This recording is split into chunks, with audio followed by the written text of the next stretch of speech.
Hello everyone. Today I have discussed about the topic school as a place for social change. विद्यालय कैसे सामाजिक परिवर्तन में महत्वपूर्ण भूमिका निभाता है, इसके बारे में बात करूंगा मैं। यह टॉपिक यूनिट 3 में पेपर नंबर एजुकेशन स्टडीज के अंतर्गत जो कि एमएड सेमेस्टर 1 में है। मैं एक बार पुनः रिपीट करूं, एमएड सेमेस्टर 1 में पेपर एजुकेशन स्टडीज के अंतर्गत यूनिट 3 का अंतिम टॉपिक है school as a place for social change, यानी विद्यालय कैसे सामाजिक परिवर्तन के एक स्थान है। स्पष्ट मैं बता दूं कि विद्यालय में जो शिक्षा दी जाती है वह सामाजिक परिवर्तन के लिए महत्वपूर्ण है। क्यों? क्योंकि समाज में विभिन्न तरह की गतिविधियां चलती रहती हैं। उस गतिविधियों को बच्चों को सिखाने के लिए स्कूल या सीखने के लिए स्कूल एक उत्तम स्थान है। That means school play a significant role for the training or knowing about the social activity for the children or the learner, because as you know that school is a place where scholastic and co-scholastic activities are going on in a whole academic session, and as you know that curriculum also prepared on the basis of the scholastic and co-scholastic activity। जैसा कि आपको पूर्व में जानकारी है कि एक जो शैक्षणिक कैलेंडर यानी शैक्षणिक जो पाठ्यक्रम का निर्माण किया जाता है उसमें शैक्षणिक और गैर शैक्षणिक दोनों तरह के कार्य को शामिल किया जाता है, और विद्यालय इसके लिए एक उत्तम स्थान है जहां पर कि एक वेल ट्रेन टीचर के द्वारा इन सभी चीज़ों की जानकारी दी जाती है। तो मैं कह सकता हूं कि विद्यालय ही वो एक स्थान है जहां पर कि समाज से जुड़ी हुई सभी गतिविधियां, कहने का तात्पर्य है कि ज्ञान का आधार क्या हो, ज्ञान में वृद्धि कैसे हो, कौशल का विकास कैसे हो, आप आत्मनिर्भर कैसे बने, आपको संस्कृति का ज्ञान कैसे हो, मनुष्य को जीवन की तैयारी कैसे करनी चाहिए, अपने जीवन का महत्व को समझना। कहने का तात्पर्य है कि उन सभी गतिविधियां जो कि समाज से जुड़ी हुई हैं और एक व्यक्ति को विकास के लिए, जीवन यापन करने के लिए, preparation for the life compulsory है, वो सारी चीज़ें विद्यालय में प्रदान की जाती हैं। अतः हम कह सकते हैं कि for the intellectual development, cultural development, social development along with mental development, school is the perfect place for social change. मैं इसे और अब इलाबोरेट करने जा रहा हूँ। Now as you know that school as a place for social change, that is the last topic of the unit 3 or paper education studies. School does the following in bringing about the social change. Number 1, mental preparation for the change. The first and the foremost job of education is to mentally prepare people to accept any new change. It is often seen that people don't get ready to accept any new change naturally. The job of education is to familiarize people with the benefits of these changes and to change their mentality also. Now next point, change the prejudices and to motivate, inspire innovation, novelty. Some people in the society are extremely fundamental and superstitious and Victorian. They have their own prejudices and they don't want to budge an inch from them. Prejudices, that means education changes their way of thinking, dispel all their prejudices. Now in Hindi, परिवर्तन के लिए मानसिक रूप से तैयार करना।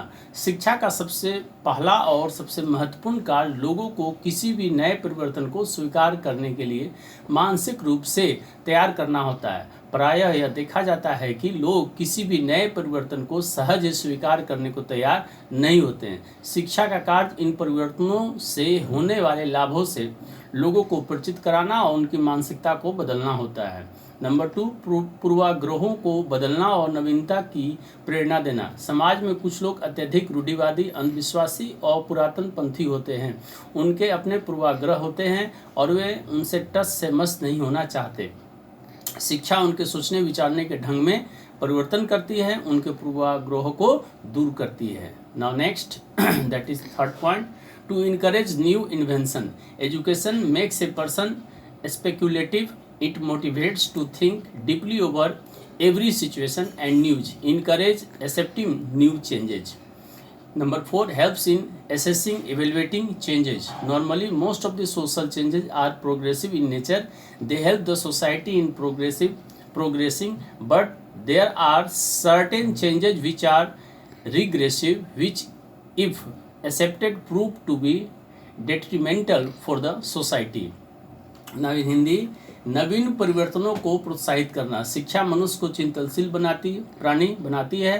प्रत्येक परिस्थिति और प्रत्येक समाचार पर गहराई के साथ विचार करने की प्रेरणा देती है। नए परिवर्तनों को स्वीकार करने के लिए प्रोत्साहित करती है। इससे लोगों को उनसे प्रेरणा मिलती है। नंबर 4, परिवर्तनों के मूल्यांकन में सहायता करना। सामान्यतः समाज में होने वाले अधिकांश परिवर्तन प्रगतिशील होते हैं। वे समाज को आगे बढ़ाने में सहायता करते हैं, लेकिन कतिपय परिवर्तन ऐसे भी होते हैं जो समाज को पीछे की ओर ले जाते हैं, जिनको स्वीकार करने से समाज की हानि हो सकती है। Now 5th point, to stabilise perpetual eternal values. Every society has some perpetual eternal values which grant stability to that society. These perpetual eternal values are considered as the characteristics of that society. Number 6, to enhance, increase the knowledge. It is a requisite for the change to happen that there is a continuous increase in our knowledge levels.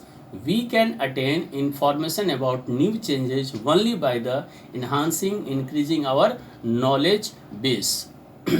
Now, number 5th point in Hindi, शाश्वत मूल्यों को अस्थायी करना। प्रत्येक समाज के कुछ शाश्वत मूल्य होते हैं जो उस समाज को अस्थायित्व प्रदान करते हैं। यही शाश्वत मूल्य उस समाज की विशेषता समझे जाते हैं।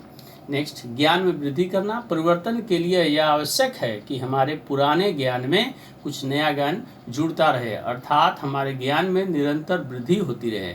ज्ञान के विस्तार के द्वारा ही नवीन परिवर्तनों के विषय में जानकारी प्राप्त हो सकती है।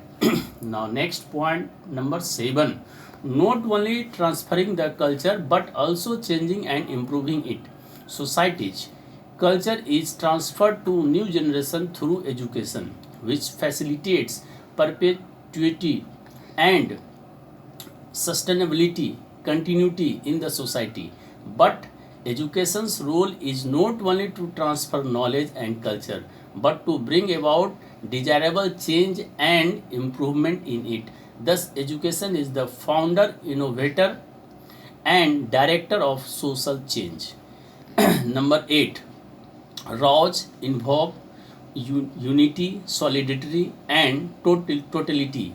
When various sections of the society start struggling due to mutual tensions, discords, and contention, strife, disputes, then education invokes such thoughts and belief in people which breed the feeling of unity and totality in them.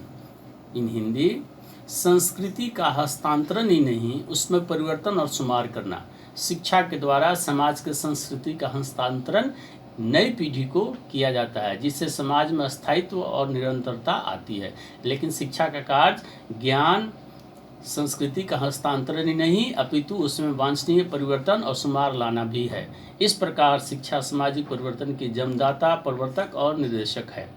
Number 8, एकता तथा समग्रता उत्पन्न करना। आपसी तनाव, मतभेद और विवाद होने के कारण जब समाज के विभिन्न वर्गों संघर्ष होने लगता है, तो शिक्षा लोगों के मन में ऐसे विचारों और भावों को उत्पन्न करती है जिससे उनमें एकता और समग्रता की भावना पैदा होती है।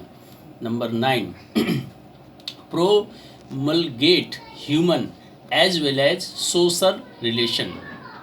In today's scientific, industrial, and urbanized age, where the society has traveled a long way in the field of development and advancement, it has also created a lot of social organization. Number 10, help in providing aptitude, guidance in social change. Education has an important role to help in providing aptitude and able guidance from viewpoint of social change. मानवीय तथा सामाजिक संबंधों की प्रस्थापना करना। आज के वैज्ञानिक, औद्योगिक और नगरीकरण के युग में जहां समाज ने उन्नति और विकास के क्षेत्र में बहुत लंबी यात्रा की है, वहां अनेक सामाजिक संस्थाओं को भी उत्पन्न किया गया है। सामाजिक परिवर्तनों में कुशल नेतृत्व प्रदान करने में सहायता करना। सामाजिक परिवर्तन की दृष्टि से शिक्षा का एक महत्वपूर्ण कार्य योग और कुशल नेतृत्व प्रदान करने में सहायता करना है। इस प्रकार से स्कूल की क्या भूमिका होती है, ये 10 पॉइंट स्पष्ट हैं। Now, on the basis of above features of the school as a place of social change, it indicates that school play a significant role in the process of education. जैसा कि मैंने अभी 10 पॉइंट में यह स्पष्ट किया कि स्कूल में इन सभी कैरेक्टर जो फीचर्स हैं उन सभी की जो है शिक्षा विद्यालय में दी जाती हैं बच्चों को। इससे स्पष्ट होता है कि ये जो फीचर्स जो बताया गया पॉइंट, ये सभी अति महत्वपूर्ण है और एजुकेशन की प्रक्रिया को, शिक्षा की प्रक्रिया को आगे बढ़ाने में मदद करते हैं, जिससे कि बच्चे का सर्वांगीण विकास होता है और जीवन में वो आत्मनिर्भर हो सकते हैं। साथ ही साथ कह सकते हैं कि एक परफेक्ट सिटीजन यानी एक अच्छे नागरिक या एक अच्छे पीपुल का निर्माण करने के लिए ये सभी फीचर्स, ये सभी कैरेक्टर अनिवार्य है। That means all this characters play a significant role for the formation of the good citizen और गुड पीपुल। तो इस प्रकार से मैं ये यूनिट 3 समाप्त हो गया। अब अगले क्लास में, अगले वीडियो में मैं अब यूनिट 4 शुरू करने जा रहा हूँ। आप इसे देखें, पसंद करें, इसका नोट्स तैयार करें और अगर इससे संबंधित किसी प्रकार के भी कोई डाउट हो, कोई कन्फ्यूजन हो तो आप कमेंट्स बॉक्स में क्वेश्चन डाल सकते हैं, मैं उसे स्पष्ट करूँगा। तो मिलते हैं अगले वीडियो में एक अगले टॉपिक के साथ। धन्यवाद।